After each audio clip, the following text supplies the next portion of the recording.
Hey everyone, a bit of a different video today. I'm going to be talking about the PlayStation 5 and the Xbox Series X. And which one am I going to be buying and why? I feel like it's an interesting conversation to have as we head into next gen. Also, it looks like we're going to hit 50,000 subscribers, possibly even today, which means we are going to be giving away a PlayStation 5 or an Xbox Series X or a Nintendo Switch in the month of November. So stay tuned for that one. That's going to be an exciting time. But before I get into that, we already have giveaways going on. We have 3 copies of Super Mario 3D All-Stars we're giving away right now. Gleam.io, link down in the description for that. We're also giving away a Switch Lite and then 2 games of choice to second place winners. All you have to do is go down to the description. There's a list of things to do, including subscribing to the channel. Go to patreon.com/NintendoPrime to get 15 extra entries in every giveaway. A whole bunch of stuff.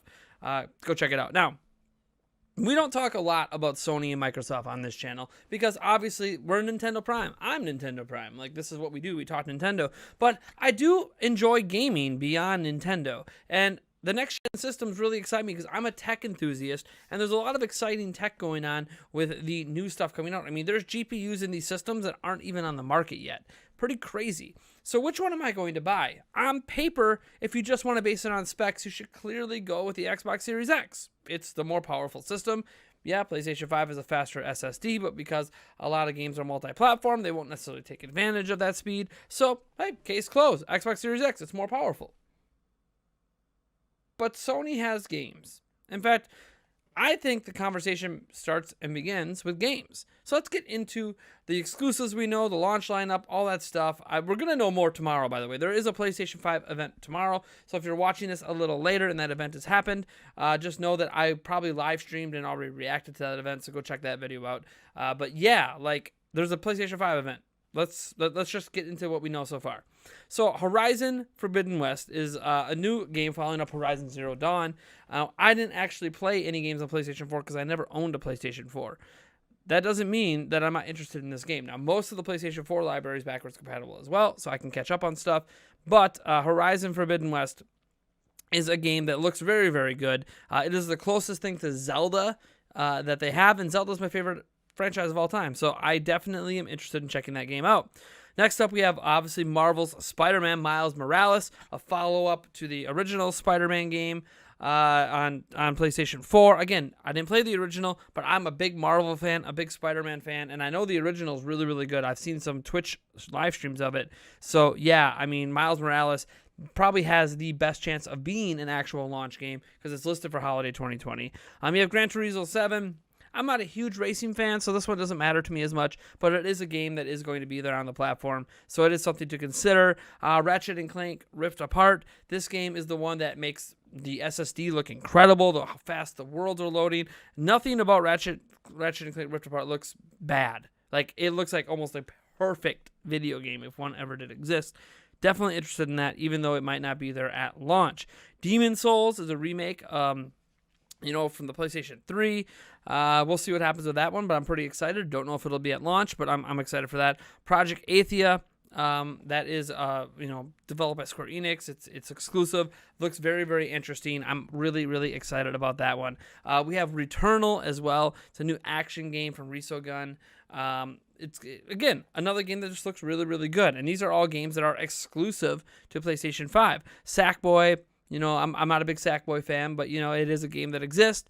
Astro's Playroom, again, another game I'm not that interested in, but it does exist.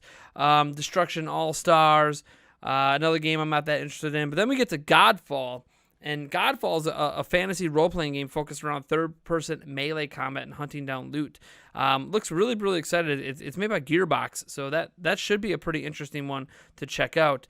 And then obviously you got to get into third-party offerings. Now, third-party offerings, to be fair, are going to be available on multiple platforms. So you don't necessarily need to buy a PlayStation for it.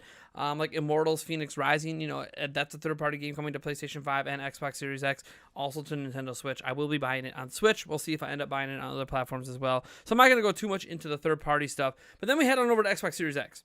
And they've got their slew of games too. Microsoft is bringing some games. Obviously, we know Halo Infinite is kind of their go-to game, but now that's delayed. Sometime in 2021, they're reworking it. So that was supposed to be the big launch game. So Halo's not there. We know a new Fable is being made. We don't know much about it, But we know a new Fable's coming, and that's really, really exciting. It looks like a reboot. We know State of Decay 3 is coming. Don't know if that's going to be a launch game or not, but that's coming. We know Forza Motorsport, again, another racing game. We don't know if that's coming yet. Everwild, which looks really, really good. Can't wait to play that one. Avowed as well is coming. That one, another game that looks really, really good. As Dusk Falls is another exclusive that looks really, really good. And you see, we're actually getting some unique exclusives here for Xbox. Stalker 2 is coming. The next entry in the Survival Horror Shooter series. That's pretty exciting as well. Tetris Effect Connected is coming as well. I don't know if I'm necessarily as excited by that. I have Tetris Effect on my phone.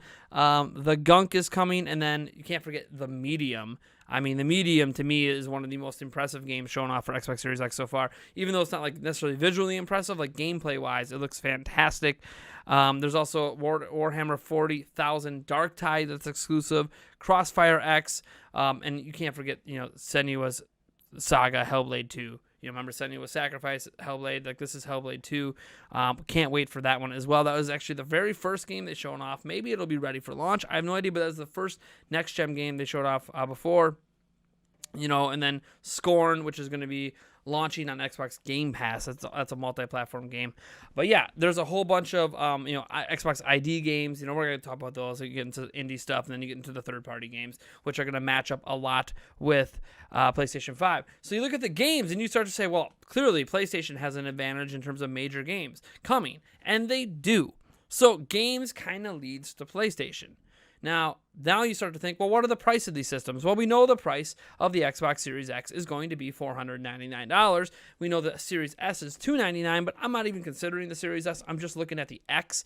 And then you go to PlayStation side. We don't have prices yet, although it's looking like it's going to be a $499, $399 situation for the digital-only box. So, I am looking to go have physical as an option. So I am looking at both $499 boxes. So the price points aren't going to be any different either. So it seems like the clear winner should be, well, it looks like games are what matter most, so go with PlayStation 5. But then you get to what Microsoft's doing. I have to buy all the PlayStation 5 games at $60 a pop. For almost the same price as one game, I can get like a year subscription to Game Pass and get all the exclusive games. Plus like all the old exclusive games on Xbox One. And Xbox One is fully backwards compatible all the way back to the OG Xbox. So if you have like an OG Xbox disc that you want to stick in there, I bust out, this is the one I always bring up, I bust out NFL 2K5, the greatest NFL game of all time, and I pop that disc in there, it's going to run. It's going to work. I could play NFL 2K5 today in 2020 on a next-gen system. Not going to look any prettier, to be fair, but yeah, wow. That is amazing.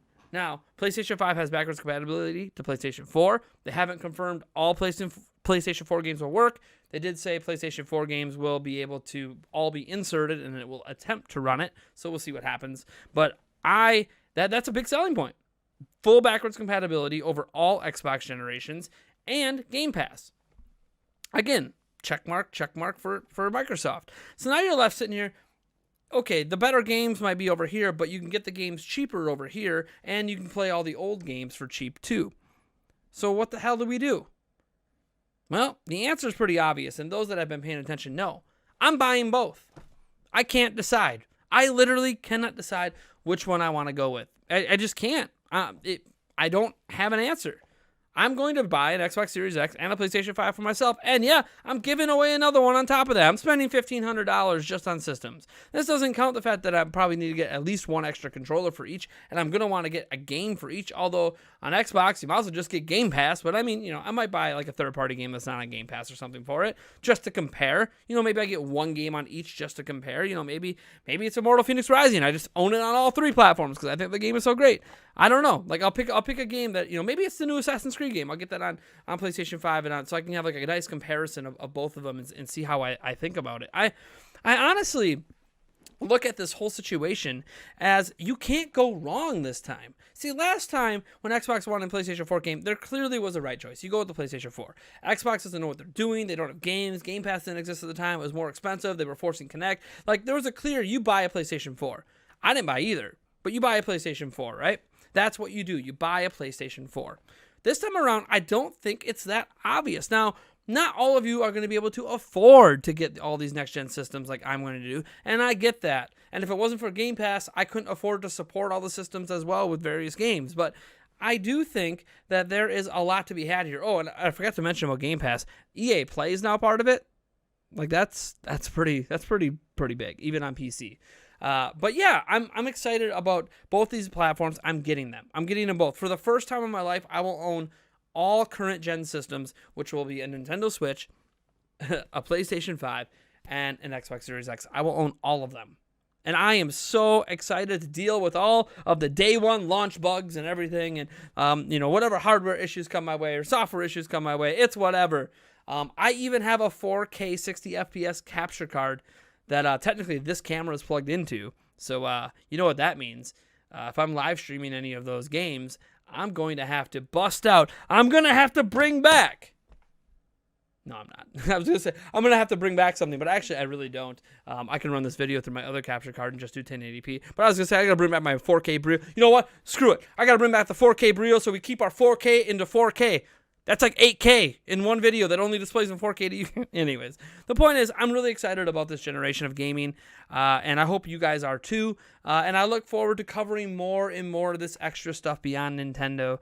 As much as I love Nintendo, sometimes the biggest news happening isn't about them, and I want to cover that. And I want you guys to be interested in that coverage as well, because I feel like broadening our horizons as gamers is a good thing. Understanding the rest of the industry is a good thing. We shouldn't write off Sony, Microsoft, EA, Ubisoft, whatever, all these companies just because maybe some bullshit practices come up. Nintendo has bullshit practices as well, so we need to be fair. Gaming is gaming, and I want to talk about all of it. So, yeah, let me know what you guys think. Are you guys picking up one of these next-gen systems, or are you just going to sit at home with your Switch, or are you just still trying to get a Switch, and you're still rocking old-gen? Or maybe, heck, maybe you just enjoy gaming as from an enthusiast perspective, but don't buy anything. Yeah, there's people like that out there. All right, folks, I'll catch you guys in the next video.